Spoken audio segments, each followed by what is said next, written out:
कि सोमवार की अष्टमी के दिन भूल से भी अगर एक बेलपत्र एक श्वेत पुष्प शंकर भगवान को समर्पित हो जाता है तो ये मानकर चलें कि आपने कुछ मांगा भी नहीं तो भी शंकर भगवान देने के लिए आपके दरवाजे पर पहुंच जाए। भूलवश सोमवार की अष्टमी के दिन अगर भूलवश भी अगर हमारे हाथ से एक बेलपत्र एक पुष्प शिव को समर्पित हो जाए तो समझ लो कि कहीं शंकर की उदारता कहीं शिव की कृपा।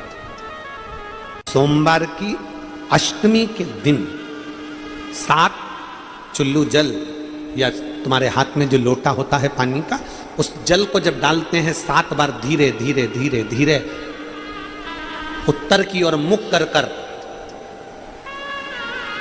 दक्षिण में बैठकर उत्तर की ओर मुख कर कर जब 7 बार जल दिया जाता है दल चढ़ाया जाता है 7 वृक्ष की पत्तियों को तोड़कर शिव जी को चढ़ाया जाता है।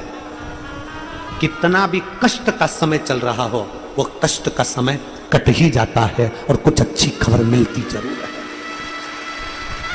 कुछ अच्छा मिलता जरूर है। सोमवार की अष्टमी पड़ जाए ऐसे दूध कटोरी में लेकर मात्र बेलपत्री के पत्रे से एक एक बूंद अगर दूध आप एक बूंद अगर ज्यादा ना मिला हो 1 चम्मच भी अगर आपको दूध देसी गाय का मिल गया हो और सोमवार के पत्ते से तुम्हारे घर के अंदर अगर शिवलिंग है या मंदिर में शिवलिंग है या तुम्हारे नजदीक में कोई शिवलिंग है उस पर बूंद बूंद एक एक बूंद अगर शिवलिंग पर दूध समर्पित कर रहे हो श्री शिवाय नमस्तुभ्यम नमः शिवाय या षडाक्षर मंत्र ओम नमः शिवाय या 33 अक्षर का मंत्र महामृत्युंजय मंत्र इसका स्मरण कर कर शिव जी पर देसी गाय का दूध समर्पित कर कर इस बेलपत्री को अशोक सुंदरी वाली जगह पर अगर आप समर्पित कर देते हैं फिर आप जिस भी चीज के लिए अप्लाई करें मेरा देवाधिदेव महादेव आपका हाथ पकड़कर खींचकर आगे बढ़ा ही दे।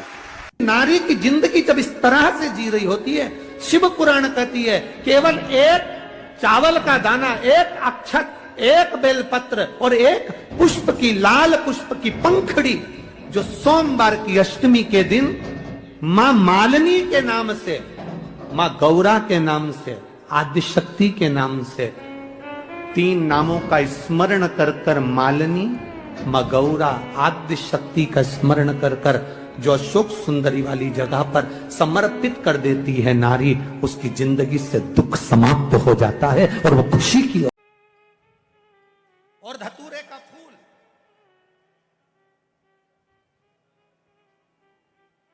कांटे वाला धतूरा और उसमें लगने वाला एक पुष्प आस्था चैनल पर आप लोग देख रहे होंगे धतूरे के फूल का दर्शन।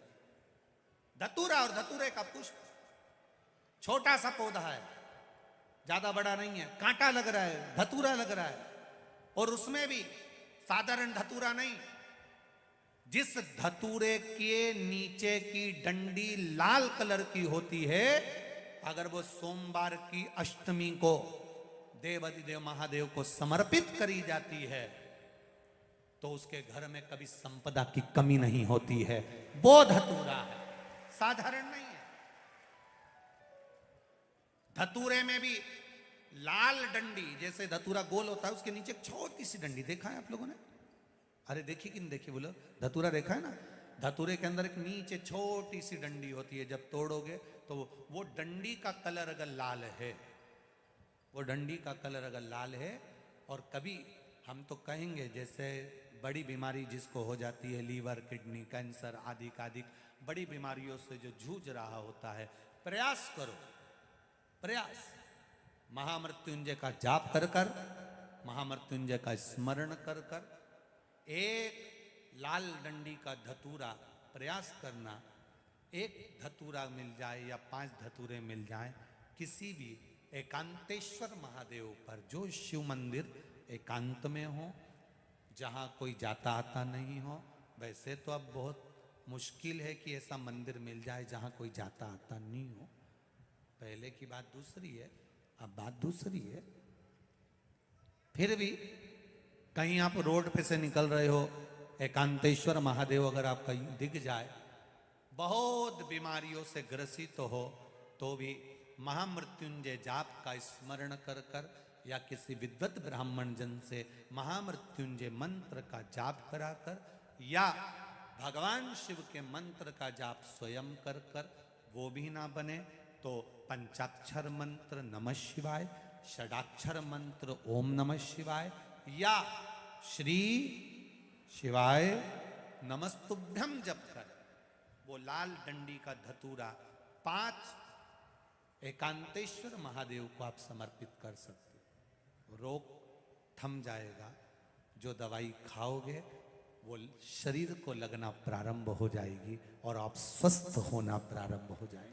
अगर बड़ा रोग कहीं लग जाए आपकी जिंदगी में कि अब मेरा जीवन बहुत नरक सा निकल रहा है, बहुत कष्टमय निकल रहा है, ये बेलपत्री लेना, इस बेलपत्री के बीच वाले पत्ते पर पीला चंदन लगा लेना। कितना लगाना है? बीच वाला जो पत्ता है उस पर पीला चंदन। जब आपको लगे कि मेरा जीवन बहुत कष्टमय है, अब ये रोग, अब ये कष्ट दूर ही नहीं हो रहा, अब ये आए दिन तकलीफ पर तकलीफ बढ़ती जा रही है, आए दिन रोग बीमारी, पैसा घर में बच नहीं रहा, बहुत कष्टमय जीवन है, इसमें लगाओ पीला चंदन बेलपत्री की बीज पत्ती पर। महाराज, और बीज पत्ती पर जब चंदन लग जाए, लगने के बाद में ये दोनों पत्ती पर लाल चंदन लगा लीजिए। इन दोनों पत्ती के बीच में जो डंडी का भाग होता है, जो बीच वाली पत्ती है, ये जो बीच वाली पत्ती का जो भाग होता है, इस पत्ती के भाग में शहद का प्रयोग कर कर, यहां पीला चंदन, लाल चंदन, शहद का प्रयोग कर कर, इसी तरह से पकड़कर ये बेलपत्री की जो डंडी है वो अशुक सुंदरी पर जब आप समर्पित करें तो जहां से जल बहता है उस ओर पर इस पत्ती को चढ़ाकर केवल आपके हृदय की बात कहकर देवाधिदेव महादेव से कोई भी शिव जी का मंत्र, पंचाक्षर नमः शिवाय, षडाक्षर ओम नमः शिवाय, श्री शिवाय नमस्तुभ्यम या महामृत्युंजय मंत्र, जो शिव का मंत्र हो आपके पास में, उसको बोलते हुए देवाधिदेव महादेव को धीरे धीरे जल की धार चढ़ाना प्रारंभ करो। जल की धार जब पूर्ण होने लगे, उसमें थोड़ा जल बचे, तब अशोक सुंदरी पर जो तुमने बेलपत्र चढ़ाई है वहां उस जलधार को चढ़ा। ये प्रयोग आपको केवल सोमवार की अष्टमी पढ़ने पर ही करना है। कौन से दिन करेंगे? जम के बोलिए जरा। सोमवार की अष्टमी पढ़ने पर यह प्रयोग करें और जल चढ़ाकर बाबा से विनती कर कर उसी बेलपत्र को वापस उठाकर कहीं जलाशय में या किसी पेड़ के नीचे विसर्जन कर दें और 1 लोटा जल वहां भी चढ़ा दें। बस निवेदन कर कर आ जाइए, मेरा बाबा 3 माह के अंदर हाथ जरूर पकड़ेगा और आपको दलदल से बाहर निकाल देगा। यदि सोमवार की अष्टमी के दिन कनेर का जो पुष्प होता है उसमें कुंकू और हल्दी लगाता है, सोमवार की अष्टमी के दिन आप जब बहुत हताश हो जाएं, कोई साथ देने वाला ना मिले और कोई बड़ी उलझन में अगर उलझे पड़े हैं, एक कनेर का पुष्प इस पीठिका पर कहीं पर भी, माँ जगत जननी की पीठिका पर किसी भी स्थान पर माँ तारा रानी का नाम लेकर एक बार अगर आपने सोमवार की अष्टमी के दिन पुष्प समर्पित कर दिया माँ तारा देवी के नाम से, देवाधिदेव महादेव और माँ शक्ति की कृपा अपने आप होगी और वो कार्य सफल होकर ही रहेगा, उसमें सफलता मिलेगी। हो व्यापार व्यवसाय नहीं चल रहा हो, नौकरी सर्विस नहीं मिल रही हो, बहुत तकलीफ हो, 7 बेलपत्री केसर को घिसकर चंदन बनाकर बेलपत्री पर बीच वाली पत्ती पर ओम लिखना है। दोनों पत्तियों पर भी एक आद्यशक्ति जगदम्बा के नाम की केसर की बिंदी लगाना है, दूसरे में श्री गणेश रिद्धि सिद्धि के नाम की बिंदी लगाना है। शिव जी पर समर्पित करते जाना, शंकर को चढ़ाते जा। सोमवार की अष्टमी के दिन भगवान शंकर को बेलपत्र समर्पित जरूर करना चाहिए, वो भी शाम के समय पर। आप लोग तो जानते होंगे कि सोमवार की जो अष्टमी होती है शंकर और पार्वती के मिलन का दिन होता है। किसके मिलन का है? जम के बोलिए। शिव और पार्वती के मिलन का दिन होता है सोमवार की अष्टमी का दिन। साल भर में लगभग 4 या 5 सोमवार की अष्टमी पड़ती है, इससे ज़्यादा नहीं पड़ती। पर भाग्यशाली हो आप सब, अब की बार तो लाइन से 2 बार पढ़ रही है शायद। शिव और पार्वती के मिलन का दिन होता है सोमवार की अष्टमी। इसमें मां जगत जननी जगदम्बा अपनी 64 योगिनियों को लेकर शंकर भगवान के सामने नृत्य करती हैं जब सोमवार की अष्टमी पड़ती है। जैसे शिवरात्रि का महत्व होता है उसी तरह सोमवार की अष्टमी का महत्व होता है। जब 64 योगिनियां माता शंकर भगवान के सामने नृत्य करती हैं तब भगवान शिव उठकर खड़े होकर उन 64 योगिनियों को अपने हस्त कमल पर धारण करते हैं, और हस्त कमल पर धारण करते हैं तब उन 64 योगिनियों को लक्ष्मियां प्रदान करती हैं। लक्ष्मी माता को वो 64 योगिनियां दी जाती हैं। लक्ष्मी मैया उन 64 योगिनियों को भगवान विष्णु के पास लेकर जाती हैं। भगवान नारायण उन 64 योगिनियों को ब्रह्मदेव के पास लेकर जाते हैं। उन 64 योगिनियों को ब्रह्मा जी ब्रह्माणी को प्रदान करते हैं। ब्रह्माणी उस 64 योगिनियों को ले जाकर माँ जगतजननी आद्य शक्ति को देती है। आद्य शक्ति उन 64 योगिनियों को ले जाकर शिव को समर्पित करती हैं। शंकर भगवान की कथा कहती है सोमवार की अष्टमी पड़ने वाले दिन अगर बेलपत्र पर केसर का भाग लगाकर ओम लिखकर केसर का ही तिलक लगाकर माँ आद्य शक्ति गणेश जी रिद्धि सिद्धि के नाम से 7 बेलपत्र शिव को समर्पित कर कर लाल वस्त्र में उसको बांधकर, जिसका व्यापार व्यवसाय या नौकरी सर्विस नहीं हो, बहुत कष्ट चल रहा हो, बहुत जिंदगी में दुख चल रहा हो, उसको 2-1 महीना रख कर देखो, बाबा लाइन लगा देगा आपकी संपदा की ओर, आपका हाथ पकड़ देगा। सोमवार की अष्टमी शिव को रिझाने की होती है, भगवान शंकर को मनाने के लिए, शिव को प्राप्त करने का एक साधन है। हम तो कई बार आप लोगों को कथा में भी वर्णन करें, कभी मौका मिल जाए करें ना, तो सोमवार की जो अष्टमी होती है ना, प्रयास करना कभी अगर मौका मिल जाए करे आप लोगों को। सोमवार की जो अष्टमी होती है, जिस लड़का लड़की का विवाह नहीं होता, जिसका मंगल पाणी ग्रहण संस्कार नहीं होता, वो जो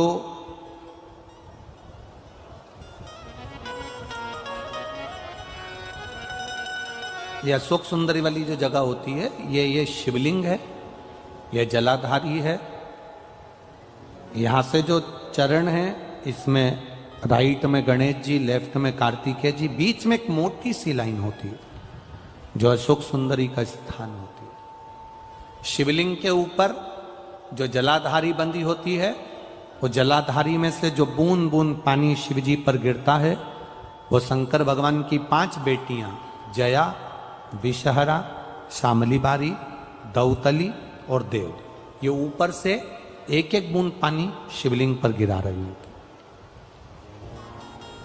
कभी मौका लगे और आपको लगे कि विवाह नहीं हो रहा है बच्चों का, तो उस समय पर ये 3 पत्ती की जो बेलपत्र लेते हैं, बीच की पत्ती में कंकु रोली या लाल चंदन और 2 पत्ती में पीला चंदन, अक्षत का 1 दाना ऊपर वाली पत्ती में जिस पर आपने लाल चंदन लगाया है या रौली लगाई है, और 3-3 अक्षत के दाने इन दोनों पत्ती में।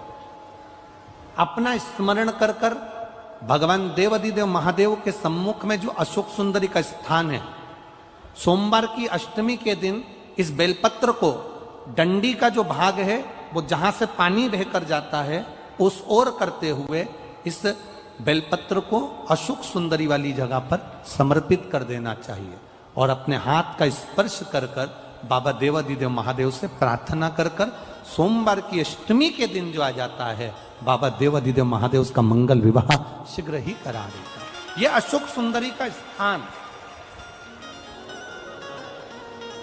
यह अशोक सुंदरी की जगह जो है ना, स्थान जो है, ये कोई साधारण नहीं। और हम फिर कहेंगे, अगर सौभाग्यवती नारियों को हम तो स्मरण में उनके लाना चाहेंगे कि प्रयास करा करो,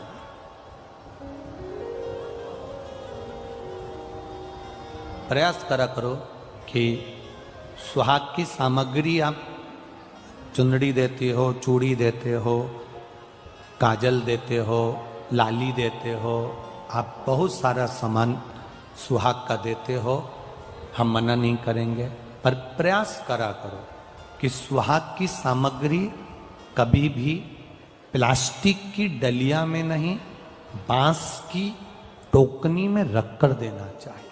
अभी 2 पड़ गई हैं, अब बैसाख और ज्येष्ठ में पड़ेगी, सोमवार की अष्टमी। उसके बाद में फिर एक और पड़ेगी, अश्विन के जो नवरात्रे आएंगे, जो शरदीय नवरात्रे आएंगे, उस शरदीय नवरात्रे के समय पर फिर सोमवार की अष्टमी एक पड़ेगी। बाबा की कृपा है, शिव की कृपा से, भगवान शंकर की कृपा से ही सब कुछ आनंद में हो। और हम तो कहेंगे 1 लोटा पानी चढ़ाने से पीछे मत हटना सोमवार की अष्टमी के दिन। शंकर के मंदिर जरूर जाना, बेलपत्र जरूर चढ़ाना, बाबा से विनय जरूर करना, निवेदन करना, बाबा को पूजन करना, घी का दीप लगाना और बाबा से विनय करना, बाबा मेरी ये मनोकामना है, मैं तो आपके चरणों में समर्पित करने के लिए आई, मेरी ये विनती को स्वीकार कर लो।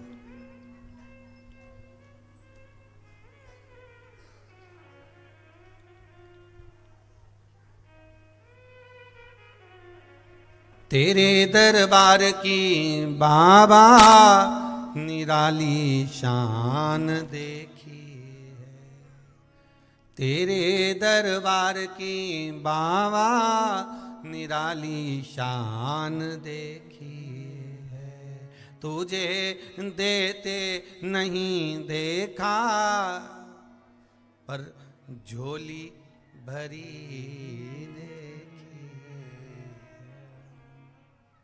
बाबा, कभी मैंने आपको देते हुए नहीं देखा, पर तेरा भजन करने वाला, तेरा स्मरण करने वाला, तेरा कीर्तन करने वाला, तेरा मंत्र जाप करने वाला, तेरा नाम जाप करने वाला, तेरी भक्ति में डूबने वाला कभी खाली तो नहीं रह सकता, कभी खाली नहीं रहेगा।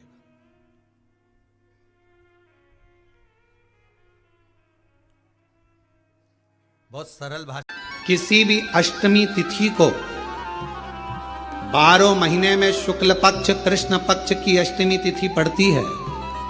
यदि किसी भी अष्टमी तिथि को अगर किसी ने नियम बनाया 5 अष्टमी का, 8 अष्टमी का, 7 अष्टमी का, 1 कनेर का पुष्प शिवजी के शिवलिंग को समर्पित करना, अशोक सुंदरी के स्पर्श करना, और जो जलाधारी होती है, जैसे ये शिवलिंग है, ये जलाधारी है, तो पहले शिवलिंग पर स्पर्श, फिर अशोक सुंदरी का स्पर्श, फिर जलाधारी पर कनेर का पुष्प शिव जी की ओर मुख कर कर, अर्थात जैसे मानो ये कनेर का पुष्प है, तो ऐसा शिवलिंग का स्पर्श करते हुए जलाधारी पर जो समर्पित करता है, भगवान शंकर उसके मन की कामना को पूर्ण जरूर करते हैं। 1 कनेर का पुष्प। और कोई माताएं कह देती हैं, कोई बच्चा कह देता है, मम्मी मुझे याद नहीं होता, याद करता हूं परीक्षा हॉल में जाकर भूल जाता हूं, मैं कुछ पढ़ता हूं बाद में जाके भूल जाता हूं, स्मरण में नहीं रहता। तो उनसे भी निवेदन है, आप मां नील पाठ नहीं पढ़ सकते, स्तोत्र नहीं कर सकते, संस्कृत में नहीं पढ़ सकते, तो मां नील सरस्वती के नाम से अष्टमी, नवमी और चतुर्दशी के दिन एक शंख पुष्पी पुष्प को, नीला कलर का जो फूल होता है बेल में लगा होता है, जो शिव जी को अति प्रिय होता है, उस पुष्प को आप जलाधारी पर रख दीजिए। जलाधारी जानते हो ना सब लोग, शिवलिंग पर नहीं, जलाधारी पर रख दीजिए और जल चढ़ाना 7 बार प्रारंभ करिए। बाबा देव अधिदेव महादेव आपको याददाश्तता में प्रवर करेगा। परीक्षा हॉल में जितना तुम याद कर कर गए हो, अच्छी मेहनत कर कर गए हो, तो भूलोगे नहीं, तुम्हारी बुद्धि तीव्र होती चली जाए, प्रबल होती। विवाह ही नहीं हो रहा, हम तो टेंशन में पड़ गए, लड़की 28 साल 30 साल का लड़का हो गया, विवाह नहीं हो रहा, कुछ मत करो। अष्टमी तिथि आए तो अशोक सुंदरी वाली जो जगह है वहां पर हल्दी की 7 बिंदियां लगा दो, लड़का लड़की का हाथ उस बिंदी पर रखवा दो, उसका नाम गोत्र बोलो, उसी हल्दी में उसके हाथ पीला करवा दो और पीपल के पेड़ पर उस हाथ के 5 छापे पड़वा दो। 3 महीने में विवाह पक्का हो जाता है महाराज। एक बेलपत्र और एक दुर्वा, मात्र एक बेलपत्र और एक दुर्वा। दुर्वा जानते हो ना, दूब बोलते हो कि दुर्वा बोलते हो? हाँ, दुर्वा बोलते ना, हरा हरा कलर की। एक दुर्वा और एक बेलपत्र। प्रयास करना जिंदगी में एक बार, जिन बेटा बेटी का मंगल विवाह नहीं हुआ हो और जिसको लगता है कि भगवान शादी हो तो ऐसी जगह हो जहां हमारा आदर हो, सम्मान हो, सत्कार हो, जहां लोग हमारा आदर करें, सम्मान करें, सत्कार करें, ऐसी जगह विवाह हो जहां आदर सम्मान मिले। एक दुर्वा, एक बेलपत्र, जो सोमवार की अष्टमी के दिन नंदीश्वर का स्पर्श कराकर, नंदी का स्पर्श कराकर, जलाधारी का स्पर्श कराकर शिवलिंग के ऊपर समर्पित कर देता है, उसको जो वर प्राप्त होता है और घर प्राप्त होता है वह अच्छा ही प्राप्त होता है। अदालत तक नहीं जाना पड़ता, तलाक तक बात नहीं पहुंचती और उसके घर में सुख और समृद्धि रहती। क्या क्या चढ़ाना है? जम के बोलो जरा। एक दुर्वा और एक बेलपत्र। बहुत दिन सोमवार की अष्टमी, भगवान शिव की आराधना का दिन है सोमवार की अष्टमी। अगर किसी कामना के वश अगर हम दीप लगा रहे हैं या हमारे मन में कोई भाव उत्पन्न है और हम बाबा से कहना चाहते हैं कि बाबा मेरा ये कार्य है आप पूर्ण करिएगा, तो फिर शिव मंदिर में भी लंबी बाती का दीप आप प्रदोष या सोमवार की अष्टमी या सोमवार या आप शिवरात्रि को बाबा से निवेदन कर कर लगा सकते हैं। हाँ, विशेष जब कोई एक बहुत बहुत बड़ी बात हो और आपके कार्य में कहीं अटकल हो रही हो, तो एक ही दीप में दो बाती, शिव और शक्ति, लंबी बाती बनाई शिव और शक्ति के नाम से, दो बाती एक साथ एक दीप में भी लगा सकते हैं। पर कब? जब विशेष कोई आपका कार्य हो और वो अटक रहा हो, विशेष कोई कार्य, और आप बाबा से प्रार्थना कर रहे हो, तो दो बाती का भी प्रयोग आप कर सकते हो। ऐसे शिव तत्व को जान